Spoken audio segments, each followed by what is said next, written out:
மதுரையில் ஆட்சியர் அலுவலக வளாகத்தில் 9 அம்ச கோரிக்கைகளை அரசாணையாக வெளியிட வலியுறுத்தி வருவாய்த்துறை அலுவலர்கள் காத்திருப்பு போராட்டம்.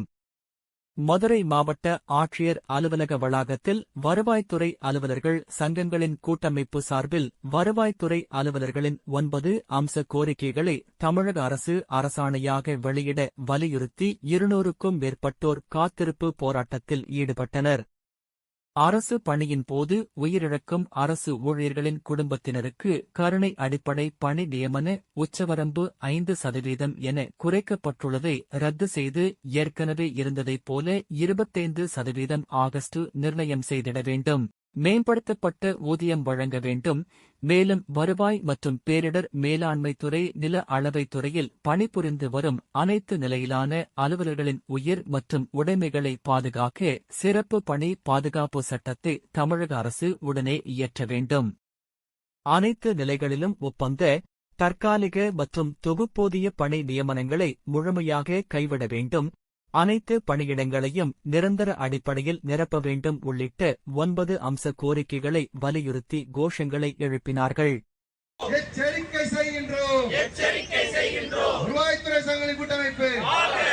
வருவாய்த்துறை அலுவலர் சங்கங்களின் கூட்டமைப்பின் சார்பாக பெராவின் சார்பாக 9 அம்ச கோரிக்கைகளை இந்த 9 அம்ச கோரிக்கையை ஏற்கனவே அரசு அழைத்து பேசி எங்களுக்கு தரேன் வாக்குறுதி கொடுத்த இந்த கோரிக்கைகளை அரசாணைகளாக வெளியிடாததன் காரணமாக பெராவின் மாநில மைய முடிவின் அடிப்படையில் 3 கட்ட போராட்டங்களாக தொடர்ந்து பண்ணிக்கிட்டு இருக்கோம்.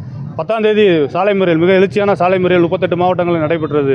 அதைத் தொடர்ந்து 19ஆம் தேதியிலிருந்து 23ஆம் தேதி வரைக்கும் கருப்பு பட்டை அணிந்து பணிபுரிந்தோம். இப்போ 3வது கட்டமாக வேலை நிறுத்த போராட்டத்துக்கு வந்திருக்கோம். நேற்றிலிருந்து இந்த வேலை நிறுத்த போராட்டம் நடைபெற்று கொண்டிருக்கிறது. இன்று அந்த வேலை நிறுத்த போராட்டம் 38 மாவட்டங்களையும் காத்திருப்பு போராட்டமாகவும் சேர்த்து நடைபெற்று வருகிறது. எங்களுடைய வாழ்வாதார கோரிக்கை மிக முக்கியமான 9 அம்ச கோரிக்கைகளை இந்த அரசு உடனடியாக தர்றேன்னு சொல்லி வாக்குறுதி அளித்த அந்த கோரிக்கைகளை உடனடியாக அரசாணைகளாக வெளியிட வேண்டும் என்பதை வலியுறுத்தி இந்த போராட்டம் நடைபெறுகிறது. மிக முக்கியமான கோரிக்கைன்னு பார்த்தீங்கன்னா, இன்னைக்கு வருவாய்த்துறை அலுவலர்கள் பணி பாதுகாப்பற்ற சூழ்நிலையில் பணிபுரிஞ்சுக்கிட்டு வராங்க. மணல் கொள்ளையை தடுக்க போன தூத்துக்குடியை சேர்ந்த கிராம நிர்வாக லூது பிரான்சிஸ் அவருடைய அலுவலகத்தில் வைத்து வெட்டி படுகொலை செய்யப்படுகிறார். அதற்கு பின்பாகவும் இந்த அரசு உடனடியாக அந்த பணி பாதுகாப்பு சட்டத்தை நிறைவேற்றாததன் காரணமாக உடனடியாக இந்த பணி பாதுகாப்பு சட்டத்தை நிறைவேற்றணும் என்பதை வலியுறுத்தி 38 மாவட்டங்களில் இந்த போராட்டம் நடைபெற்றுக் கொள்கிறது. இதேபோல் இந்த பணிபுரியக்கூடிய இந்த ஊழியர்கள் இறந்து விட்டாங்கன்னு சொல்லி சொன்னால் அவங்க குடும்பத்திற்கு வழங்கப்பட்டு வந்த கருணை அடிப்படையிலான பணி நியமனத்தை 25%லிருந்து 5% இந்த அரசு குறைத்திருக்கிறது. அதை மீண்டும் 25%ஆகவே வழங்க வேண்டும் என்பதை வலியுறுத்தி இந்த போராட்டம் நடைபெறுகிறது. இரவு பகல் பார்க்காம, கோடை மழையும் பாராமல் தொடர்ந்து 24 மணி நேரமும் பணி செய்யக்கூடிய இந்த வருவாய்த்துறை ஊழியர்களுக்கு ஒரு மேம்படுத்தப்பட்ட ஊதியம் வழங்கணுன்றதை மிக முக்கியமான கோரிக்கையை வைத்திருக்கோம். இது போன்ற 9 அம்ச கோரிக்கைகளையும் அரசு உடனடியாக அழைத்து பேசி உடனடியாக எங்களுக்கு அரசாணைகளாக வெளியிட வேண்டும் என்பதை வலியுறுத்தி இந்த காலவரையற்ற போராட்டம் நடைபெற்றுக் கொண்டிருக்கிறது.